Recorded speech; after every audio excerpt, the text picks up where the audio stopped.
Nosso palestrante ele é graduado em Física pela Unicamp, doutorado também em Física pela Unicamp e tem pós-doutorado na Alemanha e no Instituto de Astronomia e Geofísica de São Paulo. Ele trabalha aqui desde 2008 aqui no Instituto de Física de São Carlos, aqui da USP.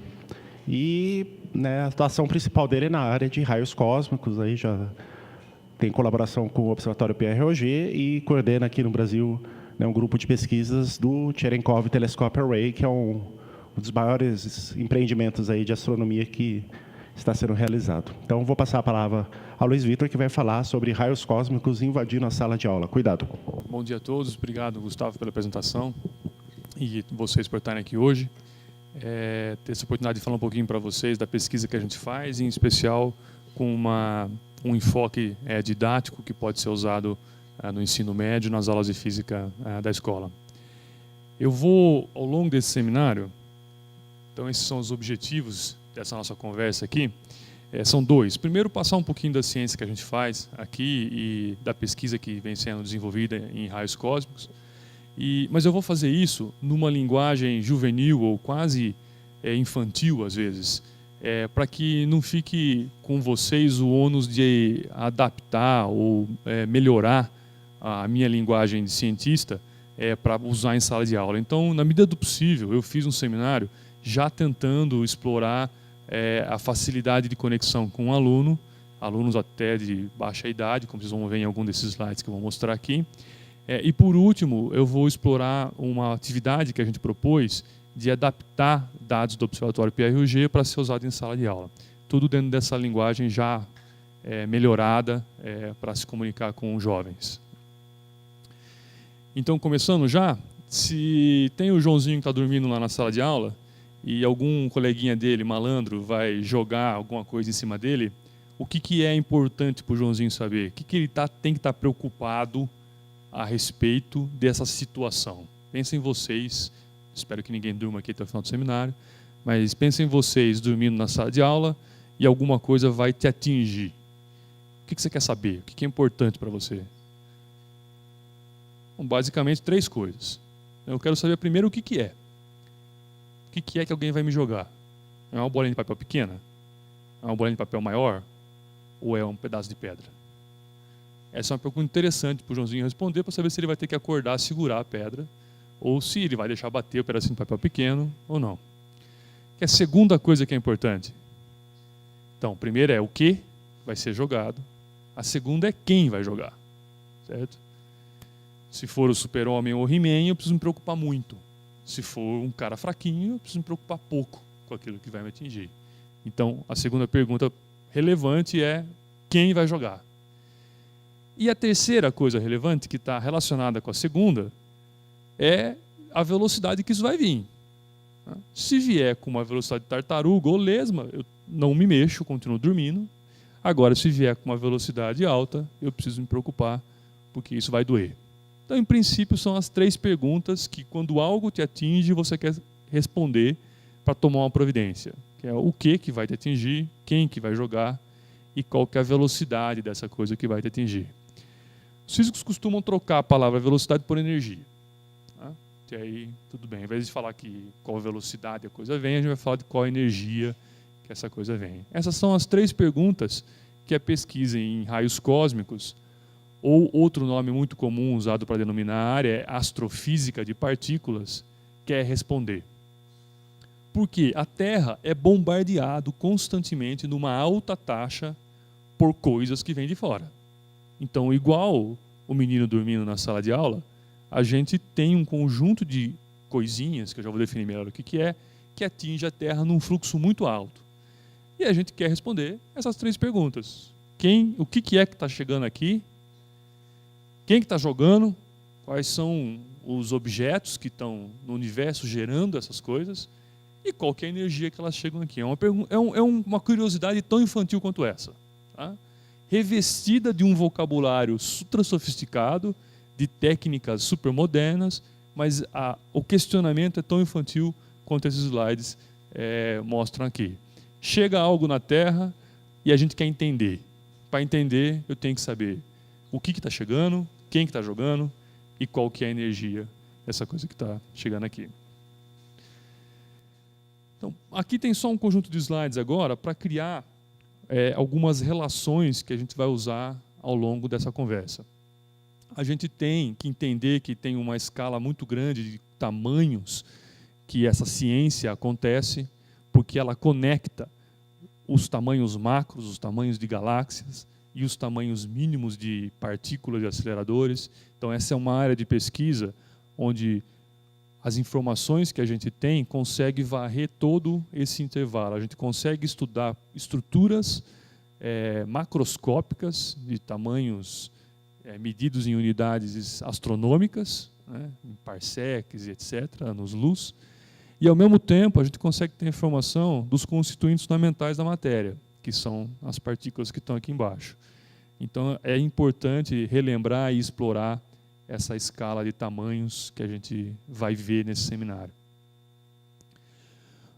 Outra escala que é importante ter é essa escala de equivalência do espectro eletromagnético, ou da luz, que é o nome mais comum para a onda eletromagnética, e comprimentos. A gente tem essa relação entre o comprimento de onda e a energia da luz, né, que mesmo que você não estudou física moderna, dá para acreditar, porque você coloca a mão no sol e queima. Então, a luz carrega energia, né? Tem uma relação entre o comprimento de onda da energia carregada pela luz. Então, aqui tem um espectro que lembra coisas do dia a dia, por exemplo, ondas de rádio, micro-ondas, o controle remoto, uma lâmpada incandescente e o sol. E aqui embaixo tem uma figura do espectro eletromagnético. O que tem representação em cor real é só o que está aqui no visível, né? Depois essas cores aqui são fictícias, porque a radiação gama não é verde, né?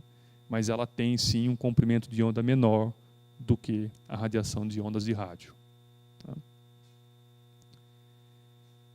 A relação, para quem já estudou um pouquinho mais de física, que a gente usa para conectar todos esses conceitos, essa que está aqui, mas não precisa dela ao longo do seminário, só coloquei porque eu tinha a figura pronta. Energia é o conceito fundamental que a gente constrói toda a ciência natural, né? Todas as ciências naturais, mesmo além da física, usam como conceito fundamental o conceito de energia, né? E a física criou outras maneiras, outras relações da energia com a massa, a expressão famosa do Einstein. Então, tem uma relação entre energia e massa, tem uma relação entre energia e temperatura, que é a relação famosa do Boltzmann, e tem uma relação entre energia e frequência ou comprimento de onda, que está aqui frequência, aqui comprimento de onda. Essa figura aqui mostra as escalas calculadas matematicamente de todas essas relações. Então, eu tenho aqui uma escala em energia, e eu estou usando aqui uma unidade de energia um pouco inusual, que é electron-volt. A energia mais comumente usada, a unidade mais comumente usada é Joule, né? Mas tem uma relação entre uma e outra, que é fácil. Então, tem aqui em vermelho energia, em verde frequência, em azul temperatura, em cinza escuro a massa, e aqui em comprimento de onda está escrito ao contrário, porque o comprimento de onda cresce para baixo, certo? A relação entre energia e comprimento de onda é o inverso, né? Energia é igual proporcional a 1 sobre o comprimento de onda, então cresce ao contrário. Então, esse quadrinho aqui pode ser usado para várias coisas, mas eu vou usar ele, só um pedaço dele, na verdade. Aqui tem muito mais do que você precisa saber para entender o seminário todo. Eu vou usar um pedacinho dele, só o de energia e de comprimento de onda, para olhar para o céu, que é o objetivo do seminário, né? Então, eu não quero estudar física atômica aqui, mas eu estou olhando para o céu. À noite a gente vê o céu assim, de dia a gente vê o céu assim, inclusive em São Carlos, quando tinha campeonato mundial de balonismo aqui, era muito bonito. E a gente faz isso com instrumentos. Se você olhar com o olho nu, aquilo era com o olho nu, você vê aquilo, mas se você olhar com instrumentos dedicados que conseguem medir a radiação em diferentes comprimentos de onda, você vai ver outras coisas. Está aqui alguns exemplos de telescópios tradicionais que vocês conhecem, do Hubble, um telescópio de rádio, e aqui um telescópio do Observatório PRG, e aqui um telescópio do Observatório MAGIC, que vai ser igual ao do telescópio CTA, que eu vou falar já.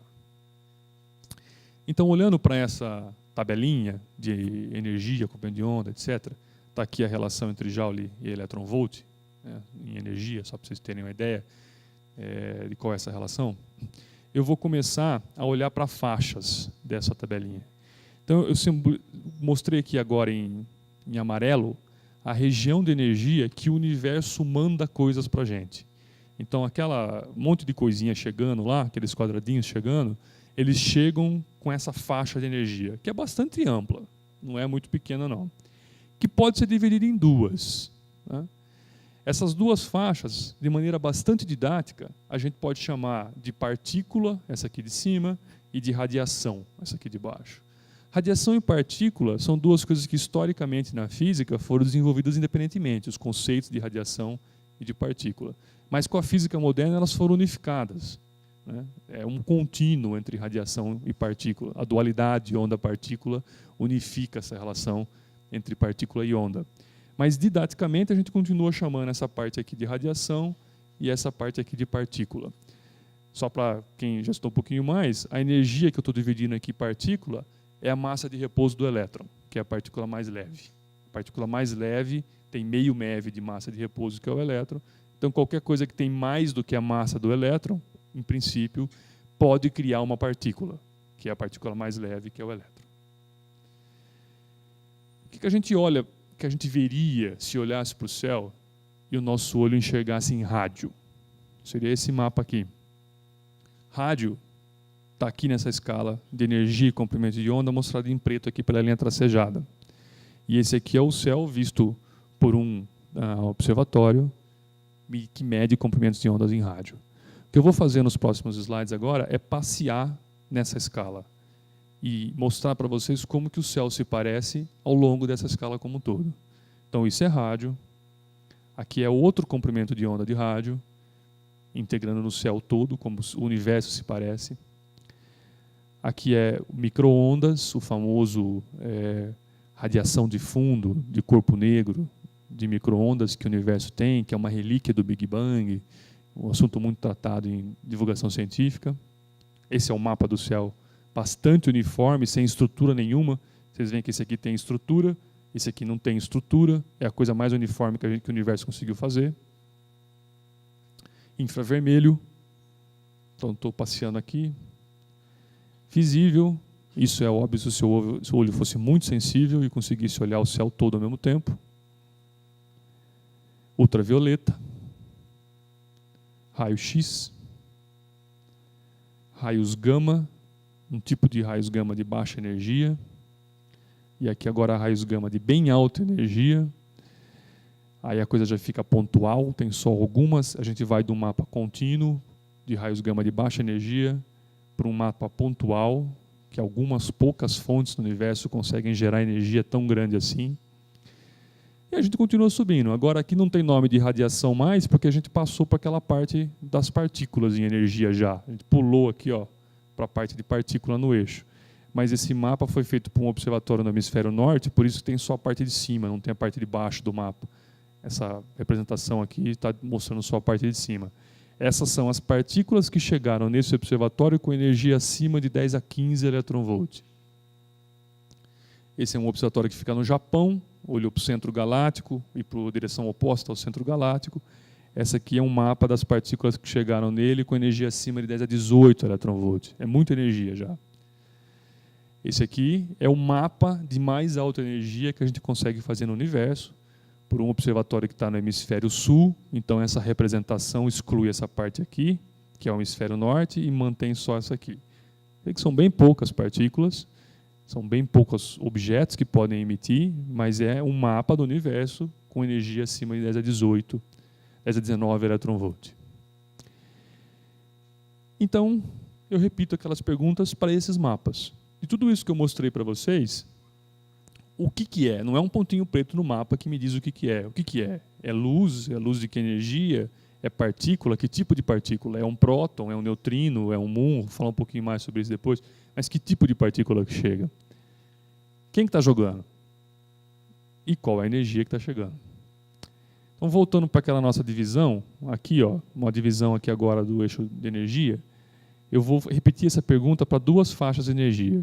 Vou fazer a mesma pergunta, o que, quem e qual energia para a região mais alta de energia e o que, quem e energia para a região de mais baixa energia. Aqui embaixo, a maioria é luz, a gente sabe responder essa pergunta. A maioria do que chega nessa faixa de energia é luz, muita luz visível, que nosso olho consegue ver, mas também luz em outros comprimentos de onda. O que é?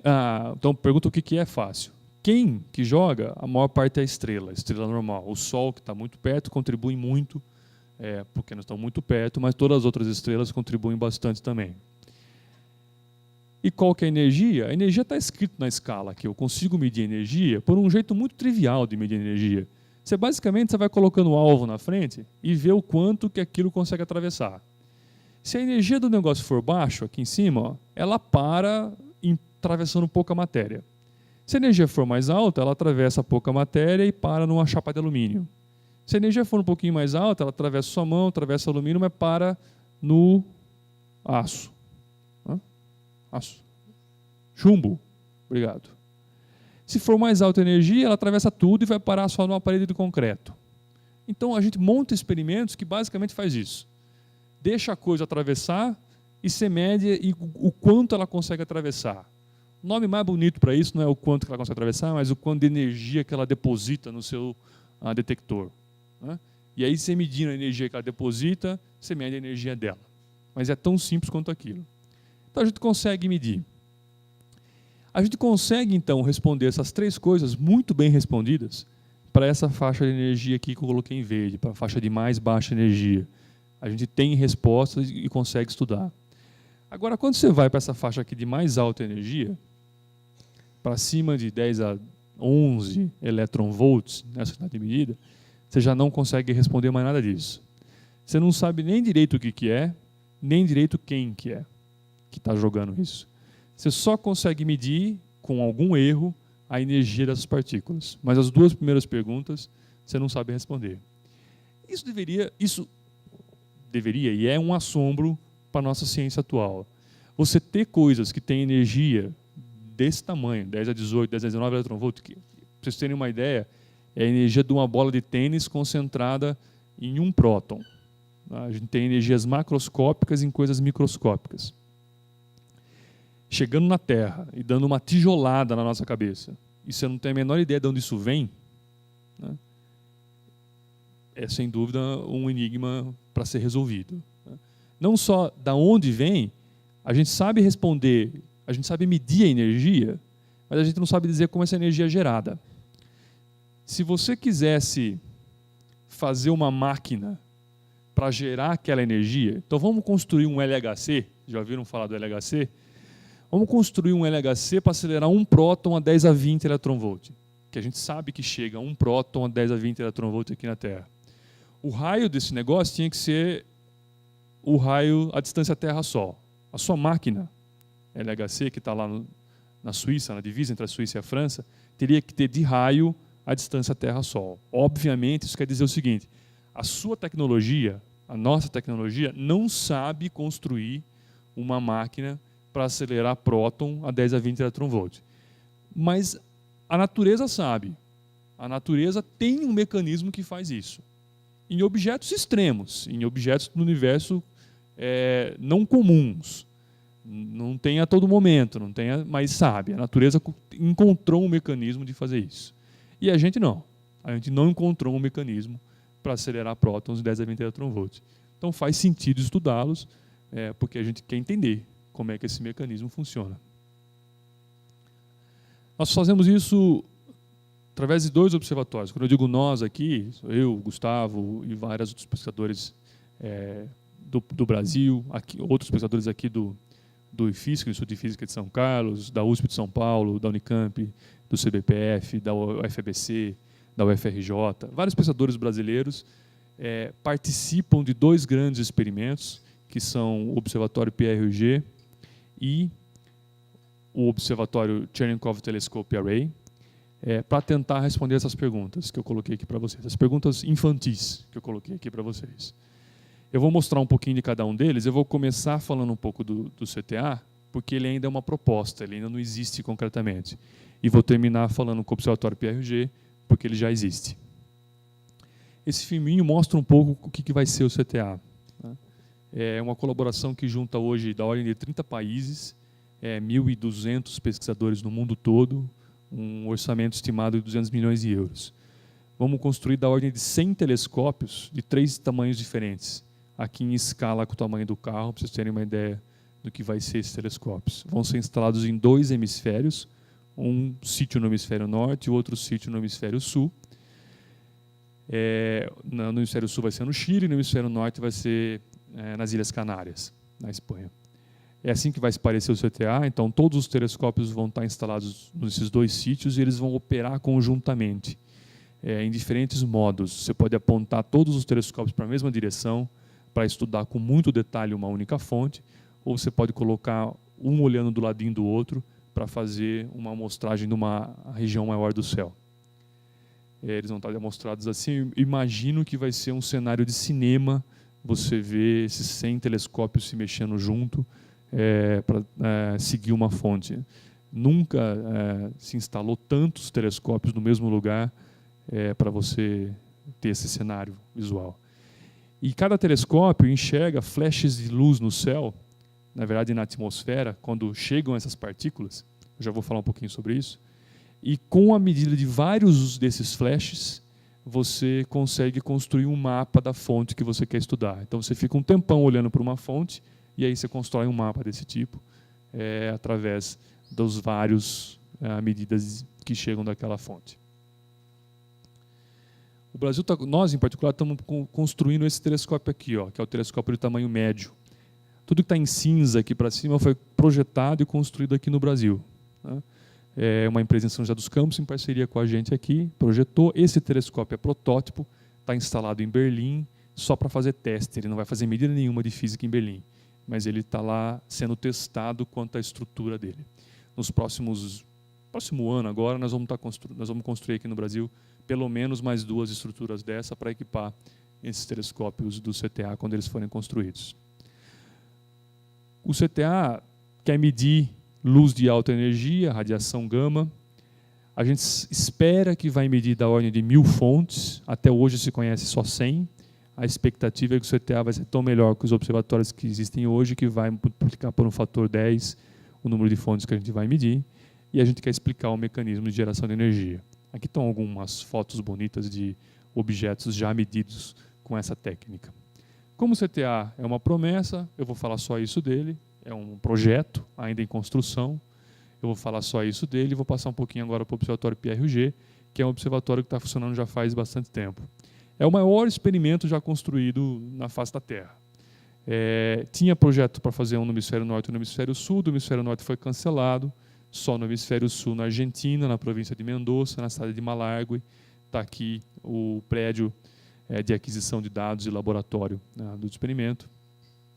Ele usa 2 técnicas, usa uns telescópios que estão representados aqui, que enxergam um feixe luminoso no céu, muito parecido com o que o vídeo mostrou, e tem 1.600 tanques que estão espalhados por uma região bem grande. Cada pontinho verde aqui é um tanque detector que registra a passagem de partículas. Aqui estão outras fotos, aqui é o prédio do observatório, o prédio dos telescópios. Aqui dentro desse prédio tem 6 telescópios, cada segmento aqui é um telescópio.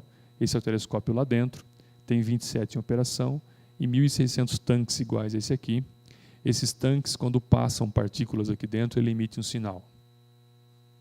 Aqui outra foto do telescópio, são 3 prédios de telescópios iguais a esse espalhados naquela região. O telescópio funciona com uma ótica de Schmidt, é uma ótica que você consegue explorar no colegial também. É simples, tem um anel corretor para corrigir a aberração. Esse aqui é o telescópio quando estava sendo construído, e essa lente foi fabricada aqui no Brasil também. Aqui os tanques sendo instrumentados, eles são preparados antes de ser levados para o sítio. Aqui eles sendo instalados com baterias brasileiras, baterias Moura, e numa região bastante bonita da Argentina. Para quem conhece, esse aqui é o mapa da cidade de São Paulo, já de algum tempo atrás do Google Earth. Aqui está a rodovia dos Bandeirantes chegando, nas 2 marginais, a Marginal Tietê, a Marginal Pinheiros. Esse aqui é o campus da USP em São Paulo. Aqui é o Jockey. Esse aqui é o Parque do Estado, já no limite da cidade, longe. Aqui é o campo de pouso de Congonhas, essa parte cinza aqui, campo de pouso de Congonhas. E essa parte verde aqui, ninguém nunca viu em São Paulo, porque já não é mais São Paulo, né? Essa parte verde aqui já está no limite da civilização quando a cidade acaba. O Observatório PRG é do tamanho dessa coisa azul em volta. Ele tem 50 km por 60 km mais ou menos. Não é um quadrado. É um arranjo que parece o símbolo do super-homem, meio hexagonal assim. Mas a área dele é 3.000 km². Então tem detectores daqueles espalhados numa região maior do que a área da cidade de São Paulo. Num deserto, é óbvio, porque não quer ter influência de ninguém. O que o observatório faz? Um objeto no universo emite uma partícula, um próton, por exemplo, para ser o argumento mais simples. Esse próton viaja pelo universo, então esse quadrinho aqui está representando o próton viajando pelo universo e, eventualmente, chega na Terra. Quando ele chega na Terra, ele entra na atmosfera, e a hora que ele entra na atmosfera, ele tromba com as partículas da atmosfera, ele tromba com os átomos da atmosfera. A atmosfera é cheia de gás nitrogênio e gás oxigênio. O mais abundante é nitrogênio, né? Então ela tromba com os átomos dessas moléculas, desses gases, e faz uma reação em cadeia muito parecida com aquela que vocês veem nas demonstrações dos experimentos do LHC, quando você vê aquelas choques que tem um monte de coisa saindo para todo lado. É basicamente isso aqui, ó. Só que a diferença é que a gente tem uma partícula só que tromba num alvo fixo, que é um átomo da atmosfera que está parado lá. E aí sai esse monte de filho, neto, bisneto, uma reação em cadeia, porque os filhos trombam de novo, geram neto, os netos trombam de novo, geram bisnetos. Uma família se produzindo na atmosfera de um monte de partícula. Cada geração tem maior número de partículas, só que cada partícula tem menos energia, porque a energia está se dividindo nos seus filhos, geração em geração. A gente chama esse efeito aqui de chuveiro atmosférico, porque lembra um chuveiro, daqueles bem ruins, onde cada pingo cai para um lado, né? Não um chuveiro colimado, assim, um chuveiro daqueles que cada pingo vai para um lado diferente.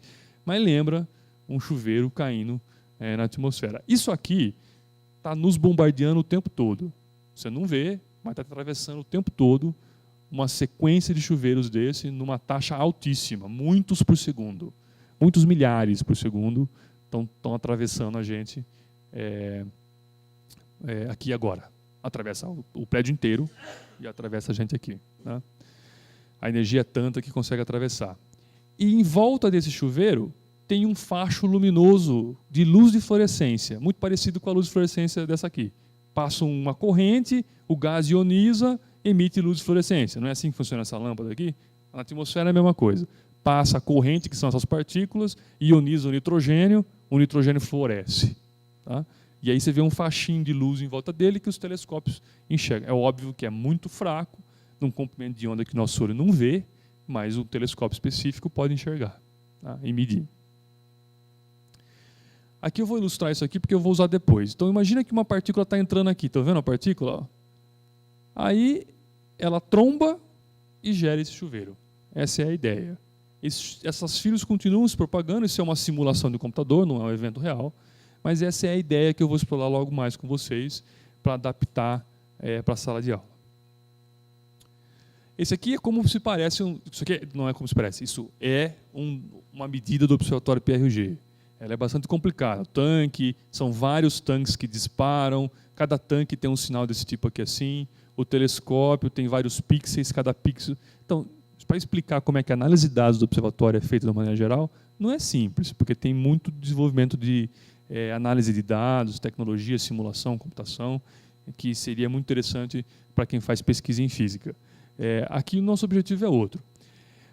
Nós tentamos adaptar um evento medido pelo Observatório PRG para ser usado em sala de aula.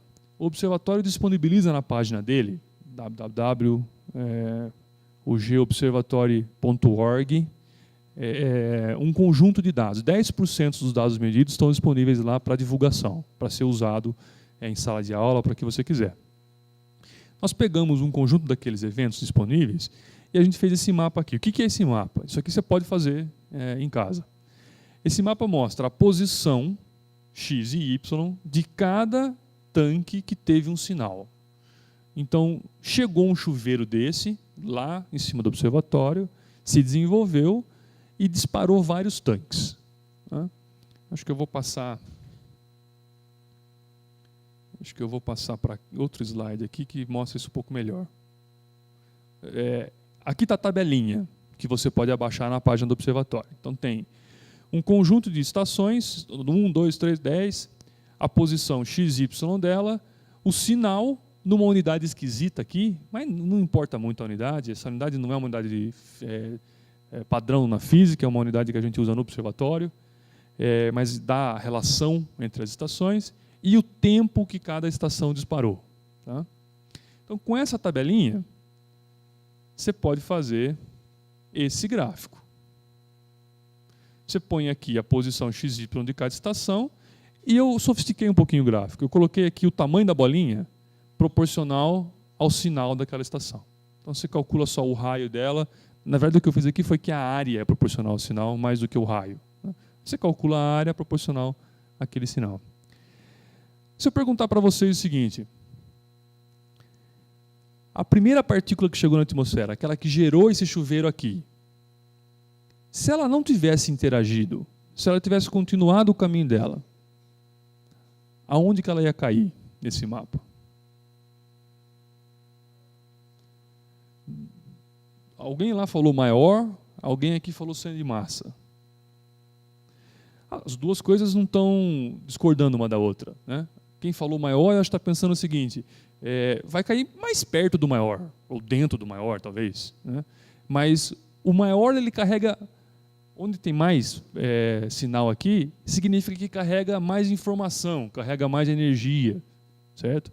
Então, a partícula tem que estar ali dentro.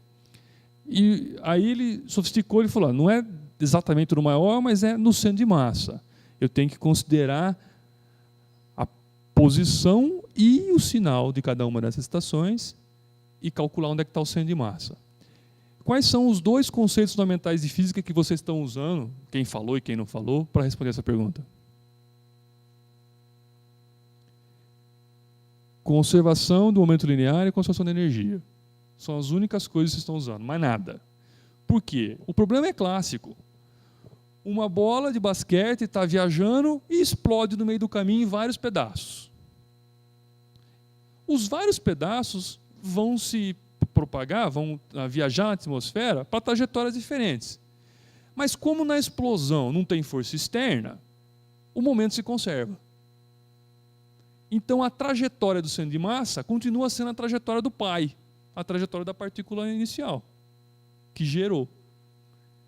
Então, se a bola de basquete não explodir, ela continua e cai no chão em algum ponto. Se ela explodir e dividir em vários pedaços, os vários pedaços que caírem no chão, se eu calcular onde é que está o centro de massa nesses vários pedaços, equivale à trajetória que o primeiro pai faria.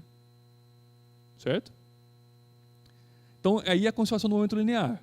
E a conservação da energia é que você está supondo que do pai para o filho não teve perda de energia. Porque se tivesse perda de energia, não dava para fazer o raciocínio até a última geração. Então, eu calculei o centro de massa desse negócio, e aí a gente vê que as duas respostas estavam certas. Aquela estrelinha azul mostra onde é que está o centro de massa desse negócio. Tá bem aqui no meio do primeiro, porque o primeiro teve um sinal muito maior do que os outros. Então, ele traz o centro de massa. A conta do centro de massa é aquela conta trivial, né? Massa vezes distância. Basicamente isso. Primeiro conceito importante, já mataram. Aonde cai a partícula? Agora, se eu perguntar para vocês, qual a direção que essa partícula veio? E aí é muito simples ver isso. Imagina que cada um de vocês é um tanque desses. Cada um de vocês é uma estação. Tá? Se essa partícula chegar daqui, ó, assim, qual tanque vai disparar primeiro? Gustavo, depois o João, depois todo mundo que tiver... Não sei se vai dar microfonia se eu andar para lá, mas todo mundo que tiver nessa sequência aqui vai começar a disparar. Primeiro vocês, depois os outros, depois, e o último lá vai ser o último a disparar. Certo? Tudo bem? Se chegar daqui, vier dessa direção aqui, a sequência de disparo vai mudar completamente. Vai primeiro disparar ela, depois vocês, e o último a disparar vai ser o último lá do canto lá. Tranquilo isso? A sequência de disparo dos tanques dá a direção de chegada.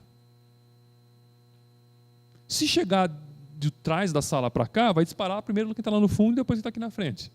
Então, se eu souber a sequência de disparo, eu sei de onde veio esse negócio. É isso que a gente usa para fazer no observatório de uma maneira mais sofisticada. Mas tem uma maneira muito simples de representar isso. Basta você colocar... Esse gráfico não é fácil de fazer, mas eu vou ensinar a fazer esse gráfico na sala de aula. Esse gráfico aqui está mostrando o seguinte. Eu peguei uma estação com a posição dela Y, a posição dela X, coloquei no plano XY. E em Z, eu coloquei o tempo que ela disparou. Então, essa estação aqui tem tempo 0, porque ela foi a primeira que disparou. Tá? Então, ela equivalia ao Gustavo, para o chuveiro que chegou aqui assim. Ela disparou primeiro. Depois disparou essa. Então, o que eu fiz? Eu coloquei essa altura aqui, ó, igual ao tempo daquela estação. Essa aqui, aquela, eu fui colocando todas as estações, o tempo delas. E aí eu pedi para o computador preencher o meio do caminho onde não tinha estação. Ele colocou uns quadradinhos aí, tentando ajustar mais ou menos o que seria o caminho entre um ponto e outro, usando um algoritmo super sofisticado para fazer isso. Tá? Esquece o algoritmo que está por trás de fazer isso aqui. Se eu perguntar para vocês, que direção chegou esse chuveiro aqui? Qual é a direção que chegou a partícula que deu esses dados aqui? É a direção perpendicular a esse plano que está aqui em cima. Vocês conseguem enxergar um plano em cima desses negócios aqui? Essa direção é a frente das partículas, a gente chama de frente de onda, como se fosse uma explosão que gera uma frente de onda. É a frente de onda chegando nos detectores e disparando um depois do outro. Então, essa frente aqui te dá a direção de chegada da partícula primária. Essa foi a ideia para tentar reconstruir um evento. Então, eu vou pular essa parte aqui para ir direto para essa demonstração. Então, a gente usou os dados que estão disponíveis. Aqui está o endereço completo, ó, og.org/index/edu-outreach/event-display. Essa aqui é a página, The Public Event Explorer. Então, você pode entrar ali, todo mundo pode abaixar 10% dos dados do Observatório PRG. Com essa proposta que eu vou explicar para vocês agora aqui, nós publicamos um paper em 2013 na revista Physics Education, que chamava Cosmic Rays in the Classroom, né? Raios cósmicos na sala de aula. Eu, o professor Marcelo Alves daqui, o Herbert trabalha no IFISC e 2 alunos naquele momento do professor Marcelo. Então, a gente explora a ideia do chuveiro para explorar a física básica, que é conservação do momento linear e conservação da energia. A gente pega essa tabelinha, faz aquele gráfico, usando o centro de massa, você calcula o ponto vermelho aqui, e se você souber fazer no computador, você tem aqui de uma maneira mais simplificada do que eu mostrei anteriormente, a altura é o tempo e o plano que dá perpendicular à estação. Mas é difícil saber fazer esse gráfico no computador, no ensino médio, não tem computador e o aluno não sabe informática. Aí você faz o gráfico com um palitinho de churrasco, né? Que foi o que a gente fez. Está aqui, ó. Um pedaço de isopor, nós imprimimos esse mapa aqui. Fazer um mapa, você não precisa nem imprimir, né? Você pode desenhar com a mão. Esse mapa é fácil de desenhar com a mão. Então, tem uma barra de isopor com o mapa impresso. Aí você corta um palitinho de churrasco, cada palitinho com o tamanho do tempo. Tá? Então, você faz 1 centímetro igual a 1 segundo, ou 1 microsegundo, como está aqui. Então, você vem e você corta um palitinho com 1,62 centímetro, o outro com 2,41, o outro com 3, o outro com 4, o outro com 4. Você corta um palitinho do tamanho que está escrito aqui, em qualquer unidade, porque a unidade não interessa, né? É só uma relação. E finca o palitinho em cima daquela estação. Então, a estação que tinha maior sinal, que é a estação que eu chamei de 1 aqui, ó, tinha um palitinho de 1,62. Aqui acho que a gente multiplicou por 10, só para o palitinho ficar um pouquinho maior. Então, ela teria 16 centímetros no palitinho ali. Tá? Finca um palitinho em cada lugar desse. Aí já ficou fácil para a sala de aula, né?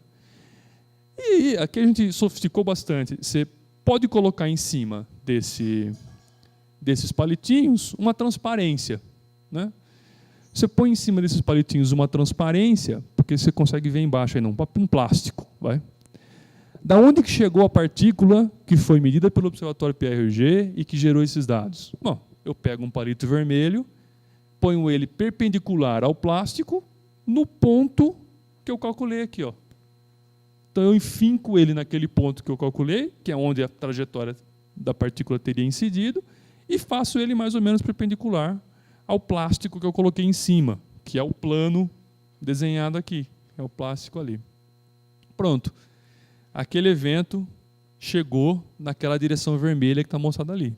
Você acaba de reconstruir um evento do observatório PRG na sala de aula. Se você quiser saber de onde no universo aquele negócio veio, você pode expandir um pouco mais ainda. O observatório te dá o dia e a hora que chegou aquele evento. Tá? Ele mostra para você o dia e a hora que chegou o evento.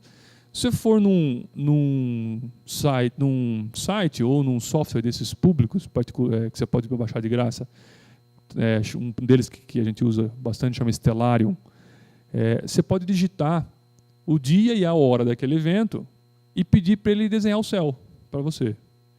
Então, o aluno pode aprender. Esses softwares são muito simples de mexer. Eu tenho aqui instalado no meu computador, se alguém quiser ver depois. Você digita o local, a hora e a direção, ele te mostra o céu. Você pega aquilo, ele mostra o céu só com bolinha, ele mostra o céu como está aqui, ó, vocês conseguem ver que tem as constelações desenhadas. Você imprime aquilo numa transparência e põe aqui em cima. Então aí o aluno sabe exatamente de qual direção no universo aquele objeto, aquela partícula que chegou no observatório foi medida. Essa atividade ela foi levada para a sala de aula, a gente deu esses cursos, aqui, foi só um seminário que eu estou dando aqui, mas a gente deu um curso para professores de segundo grau em 2012 aqui, e alguns deles levaram a atividade para a sala de aula. E aqui está uma aluna do ensino público aqui em São Carlos, fazendo o experimento. Vocês podem ver ela aqui com isopor, os palitinhos lá embaixo, ela não tinha transparência, ela colocou um pedaço de papel em cima para definir o plano, e aí atravessou o papel com mais ou menos perpendicular ao papel, atingindo a bolinha onde a gente calculou o som de massa lá embaixo. Então, uma aluna do ensino médio que fez a atividade em sala de aula.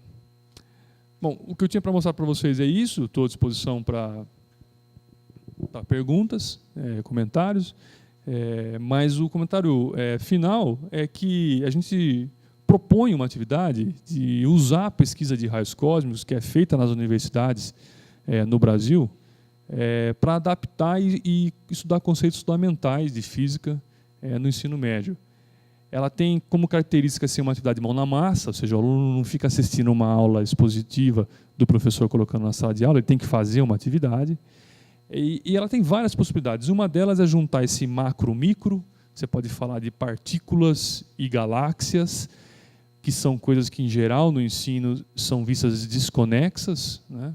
Mas que não são tão desconexas assim, então é uma área que permite você fazer isso.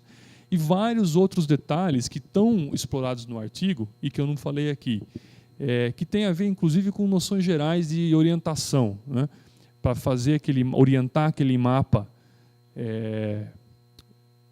no sistema do software, você precisa ter uma ideia de como aquilo está orientado norte-sul. Então, aquele arranjo precisa estar orientado norte-sul, você precisa de uma bússola, se você quiser, para orientar aquilo direitinho. Você precisa ter ideia de onde esse observatório está, então você pode explorar posições no globo.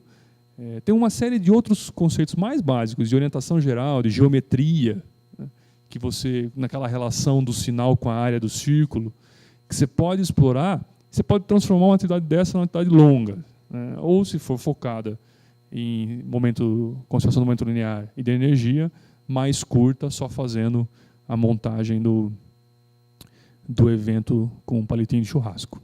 Mas espero que eu tenha mostrado para vocês um pouquinho da pesquisa que a gente faz e também como ela pode ser adaptada para a sala de aula. Muito obrigado.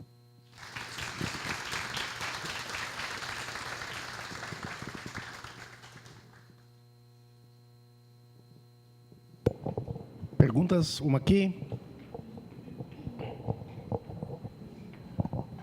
Bom dia, Vitor, né? Bom, parabéns aí pelo trabalho.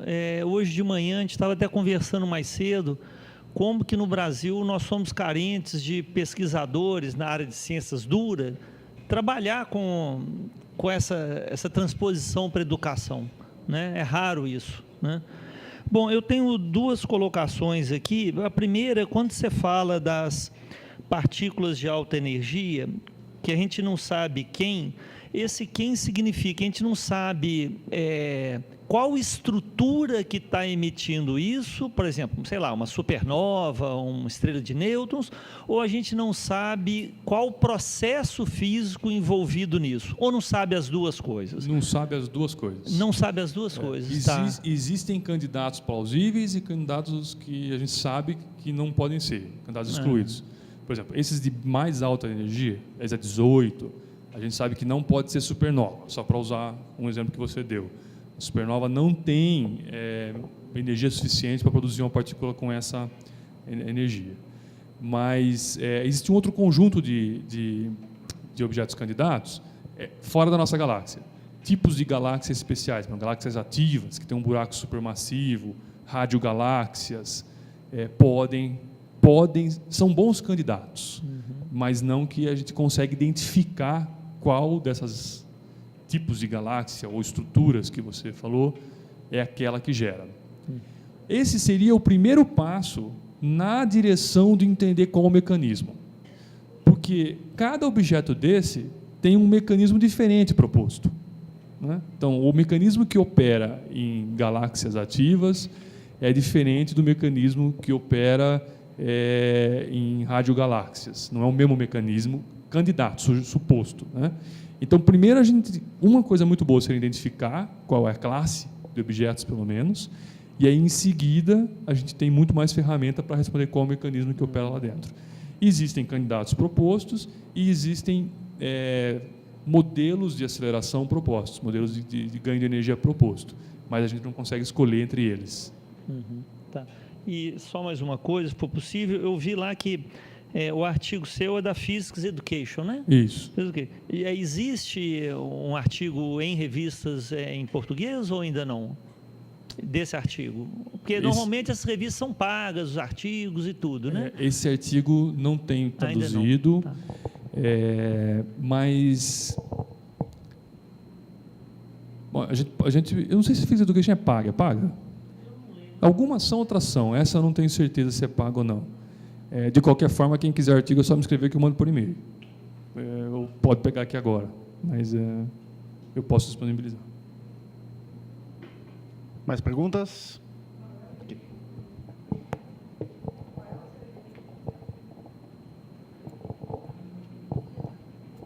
Bom dia, professor. Bom dia. Você disse que uma partícula, quando ela atinge, né, a atmosfera, ela vai se dividindo em subpartículas, em famílias, né? É uma partícula que não seja de alta energia, que deixa para determinar que partícula que atingiu. Ela gera uma família característica de partículas para identificar ela? Como que é esse processo? Exatamente assim. Dependendo do tipo de partícula que chega, ela gera uma família diferente. E aí a gente, medindo os filhos, netos e bisnetos, a gente tenta inferir qual é o tipo da partícula que chegou. O problema é que a atmosfera é grande o suficiente para gerar muitas partículas. Chega na Terra da ordem de 10 a 10 partículas quando uma chega lá em cima. 10 a 10, né? Partículas chegam na Terra. E a nossa amostragem é pequena. Esses tanques, eles têm 3 metros quadrados de área superficial em cima deles, né? Então, a nossa amostragem dos filhos é pequena. Então, é como se tivesse exatamente uma família que você quer reconstruir a genética do pai e da mãe lá em cima. Só que você não tem todos os filhos lá embaixo, você tem só alguns deles, desses 10 a 10. Então, é um processo que envolve muita estatística, você tem que controlar o seu erro nesse processo para conseguir inferir. E essa é exatamente a dificuldade que a gente tem em dizer quem é exatamente. Mas as técnicas que a gente tem é exatamente o que você falou, a família que ele desenvolve é diferente.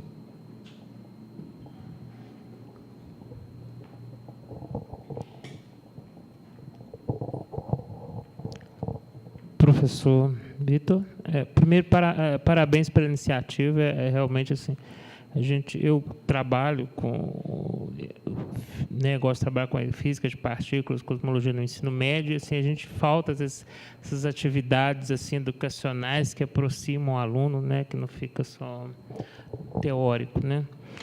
Eu queria saber, são duas perguntas. Uma é se o Pierre Auger, se vocês trabalham, por exemplo, em comparação com outros projetos, como o do AMS, por exemplo, que também estuda, né, astropartículas, né, para trocas de informações, se existe esse nível de cooperação. E a outra pergunta é se o Pierre Auger tem algum programa parecido com o do CERN, de visitas, de capacitação de professores, ou pensa em ter. Sim.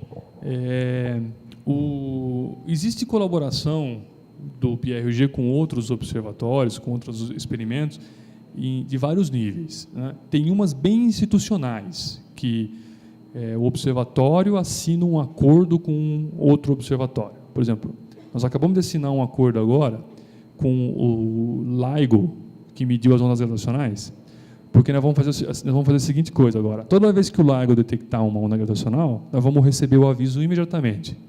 E nós vamos olhar na mesma hora se está chegando alguma partícula daquela direção. Então, isso são acordos bem institucionais, que tem toda uma burocracia envolvida. Mas tem muita colaboração dos pesquisadores, nível científico pessoal, né? Por exemplo, o AMS, que é o experimento que você citou, que é um experimento que está na estação orbital, medindo partículas, tem uma professora no Instituto de Física aqui, que colabora comigo no CTA, então nós trabalhamos junto no CTA, mas além de trabalhar no CTA, ela também é membro do AMS. Aí ela tem o grupo dela no AMS, né? Então a gente conversa, troca. Então essa colaboração acontece no nível pessoal também, né? E a segunda coisa sobre escolas, ou formação de professores, na Argentina especificamente tem um programa bem agressivo já há muito tempo. Tem um grupo de pesquisadores lá que desenvolve... O observatório tem um centro de visitação, qualquer pessoa pode ir lá, mas tem trabalhos que levam professores lá, tem épocas que levam professores lá para visitar e estudar um pouco do observatório. Isso é feito na Argentina especificamente. Uma das escolas do CERN, mas aí para aluno de graduação em física, não a escola para professor, a escola para graduação em física, foi feita lá, foi feita no observatório também.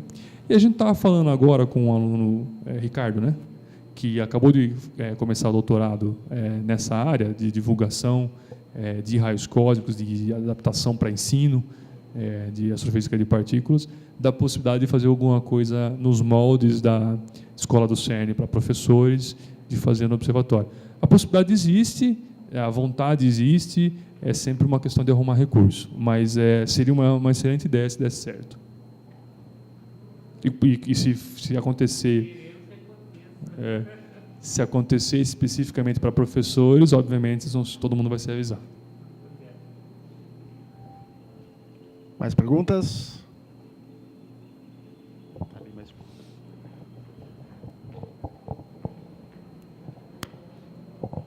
Oi, bom dia, eu sou do IF da UFRJ.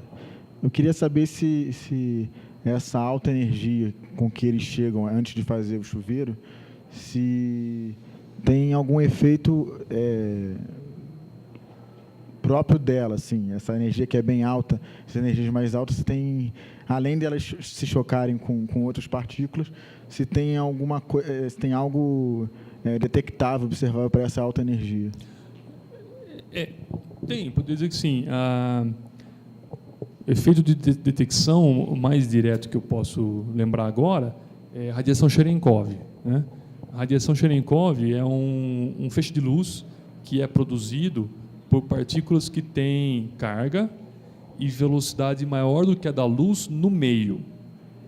Não tem problema nenhum com a relatividade uma partícula ter velocidade maior do que a da luz no meio. Ela não pode ter velocidade maior do que a da luz no vácuo, mas no meio não tem problema. Então, a energia dessas partículas é tão alta que a velocidade delas no ar é maior do que a da luz no ar. Isso causa um efeito parecido com aquele cone que sai atrás dos barcos, quando a gente liga um motor, que você vê um cone, é exatamente aquilo ali. Só que o meio não é a água, o meio é o ar, atmosfera, e o motor do barco é a partícula, é a carga da partícula, na verdade, atravessando o meio. Então, isso gera um efeito que emite uma onda que sai num cone, sai numa frente cônica igual a do barco. Isso foi descoberto por um cara que chama Cherenkov e recebeu o nome de radiação Cherenkov. Então, os telescópios do Observatório PRG e do CTA, principalmente, eles detectam a radiação do PRG, detecta fluorescência e Cherenkov, mas predominantemente fluorescência. O do CTA detecta só a radiação Cherenkov.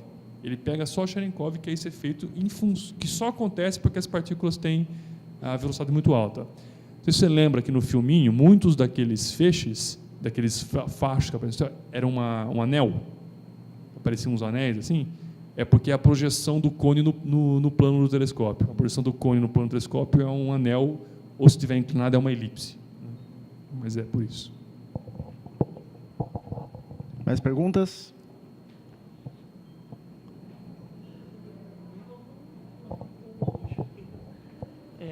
Só de curiosidade, qual que é a frequência desses sinais no telescópio? Depende muito. Eu vou mostrar um gráfico aqui para explicar isso para você.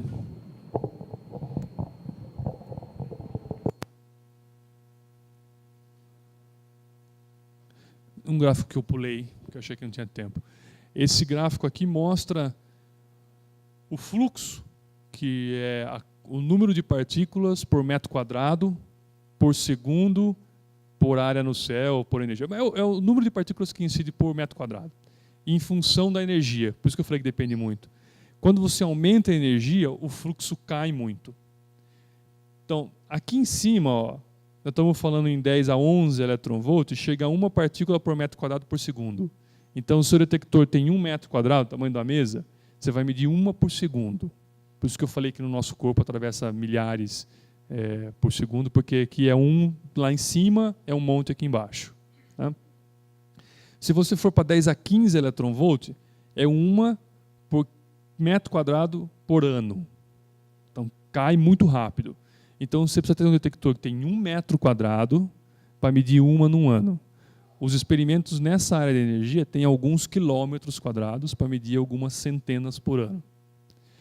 A região de energia que o Observatório PRG mede, que é aqui embaixo, para cima de 10 a 18 eletronvolts, é uma por quilômetro quadrado por ano. Então, você precisa de um detector que tem 1 quilômetro quadrado para medir uma. E se você for aqui no último pontinho aqui, ó, isso aqui é uma por quilômetro quadrado por século. Então, aqui já é um problema para fazer um doutorado, né? Porque uma por quilômetro quadrado por ano, se você tem um detector de 1 quilômetro quadrado, você vai medir 4 ao longo do seu doutorado. Com 4 partículas, você não faz doutorado nenhum, né? Então, você precisa fazer um detector que tem 3.000 quilômetros quadrados. É por isso que o Observatório PRG é tão grande, porque senão ele não conseguiria estatística para fazer a ciência que ele pretende. O AMS, só completando a sua pergunta, o AMS opera aqui, ó, 10 a 9, 10 a 10. Então, ele mede uma partícula por metro quadrado por segundo. Por isso que você pode botar ele na estação orbital, porque você faz um detector que tem 1 metro quadrado e joga ele, você consegue botar ele num foguete e lançar ele na estação orbital. Agora, se você faz um experimento que tem 3.000 quilômetros quadrados, você não consegue lançar ele e botar no espaço, você tem que botar ele na Terra. Professor, bom dia, parabéns pela sua palestra. E de um tempo para cá eu venho estimulando bastante a minha imaginação e criatividade nesse âmbito, dos raios cósmicos que permeiam o dia a dia de nós. Por exemplo, se a gente fosse ver essa sala, estaria cheia de ondas aqui, só que o nosso olho não consegue captar. Eu gostaria de saber se existe algum dispositivo ou a confecção dele se tornaria meio difícil, que funcionasse como uma câmera e me permitisse aumentar o espectro visível do meu olho. Quais são as possibilidades disso existir? As dificuldades, na verdade. Existem várias maneiras visuais de detectar as partículas. Mas, tipo, eu falo numa forma mais acessível e instantânea também. Isso. Porque eu acho que o trabalho dos telescópios deve ser a armazenação de informações e depois o processamento delas, não é? Isso. Vou te explicar. Diferentemente de uma câmera, por exemplo. Isso, vou explicar nesse sentido que você está pedindo. Existem técnicas até antigas de fazer isso, de visualizar. Inclusive, eu tenho 2 alunos lá fora tentando fazer uma funcionar. Eles deviam ter vindo aqui e falado para mim que estava funcionando, para eu falar para vocês ir lá ver. Mas eles não vieram, então deu algum pepino lá. Mas você pode ver lá fora depois se... Estão aí fora. Vou te explicar. Aqui, na entrada. Mas não funcionou, porque ninguém veio aqui. Talvez deu algum pepino lá. É uma câmera simples, é uma câmera que ela faz uma nuvem de um álcool, de metanol. Ela faz uma nuvem de metanol supersaturado. A hora que a partícula passa ali dentro, ela ioniza o metanol e você vê umas gotinhas. Você vê um monte de gota em volta do caminho da partícula. É muito bonito e é uma pena se eles não conseguirem fazer funcionar lá, porque senão você pode ver já aqui agora. Essa é uma delas. A outra, que se você não conseguir ver aqui agora, eu convido você para vir depois do meio do ano, aqui, que eu vou comprar e colocar lá no observatório de divulgação, aqui na USP primeiro, depois vai lá na Federal também. Então você volta para São Carlos, se não é daqui, não sei se é daqui. Então, se eu conseguir voltar para cá, não sei se nós vamos conseguir levar para Goiás, que chama câmera de centelhas. Ela é um capacitor de placas paralelas, com muitas placas paralelas de alta voltagem. E tem um gás lá dentro também. A hora que a partícula atravessa o gás, ioniza o gás, o capacitor descarrega. Então você vê o traço da partícula em faísca. Um monte de faísca passando da onde a partícula passou. Esse é o melhor, porque esse não depende... Esse que os meus alunos estão tentando montar, ele é meio delicado, ele usa nitrogênio líquido para gelar o álcool, então não é fácil. Não é culpa deles que não está dando certo, não é fácil mesmo. Eu quero comprar essa câmera de centelhas porque ela plugou na tomada e está funcionando. Não tem segredo. Plugou na tomada é basicamente alta tensão, então você plugou na tomada, está funcionando o experimento. Tenta voltar para cá, então, se eu conseguir. Essas 2 coisas você acha vídeo na internet. Câmera de centelhas ou câmera de nuvens, câmera de bolha, às vezes eles usam ao invés de câmera de nuvens como nome. Câmera de neblinas, é tudo a mesma coisa com nome diferente.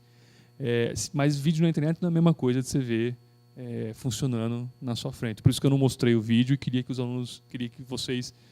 meus alunos terminassem para vocês poderem enxergar. Tem uma outra coisa que pode ser usada em sala de aula, que tem aplicativos de celular que detectam partículas atravessando a CCD da câmera. A câmera do celular tem uma CCD. A hora que a partícula atravessa a CCD, ela gera uma correntinha dentro da CCD. E tem aplicativos que ficam medindo essa corrente. Tá?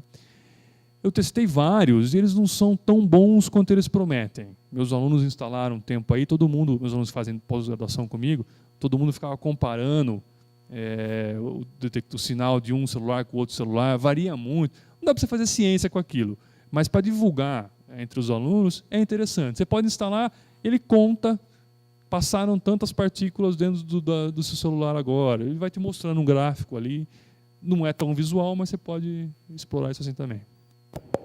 Obrigado. Mais alguma pergunta, gente?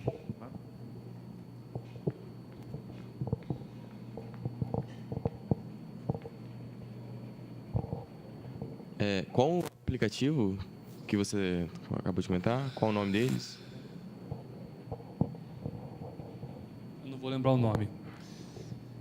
Tem 2 melhores, assim. Mas se você procurar na internet celular raios cósmicos, você vai achar fácil. Mobile, né, em inglês, Mobile Cosmic Rays, você vai achar fácil os aplicativos. São bem populares. Mais alguém tem perguntas? Mais uma aqui.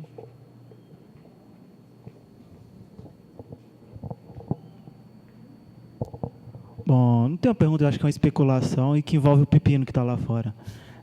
Já que as partículas ionizam aquela atmosfera saturada de álcool e geram a nuvem, haveria a possibilidade dessas partículas cósmicas ionizar o nosso ar, influenciar na formação de nuvens? Com certeza, existe.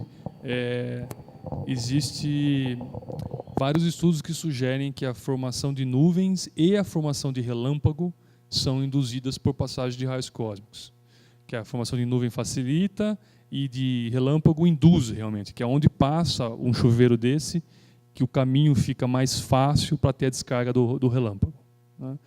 Não tem comprovação dessa hipótese ainda. É muito difícil medir as 2 coisas ao mesmo tempo. Quando você mede o relâmpago, você não mede o chuveiro, quando você mede o chuveiro, você não mede o relâmpago. Então, tem vários experimentos procurando por essa correlação.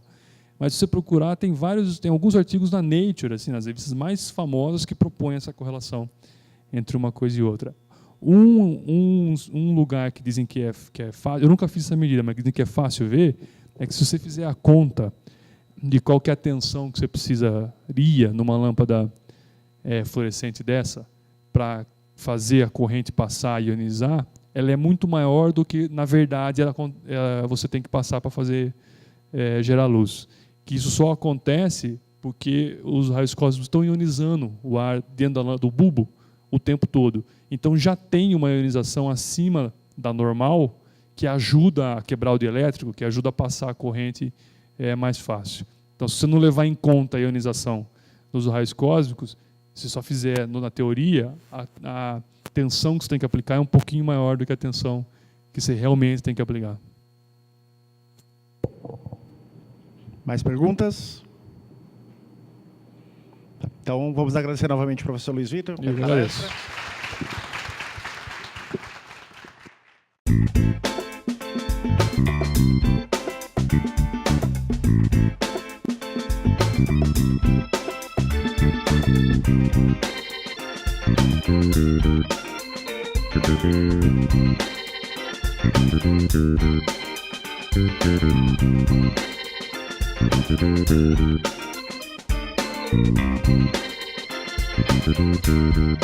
Thank you.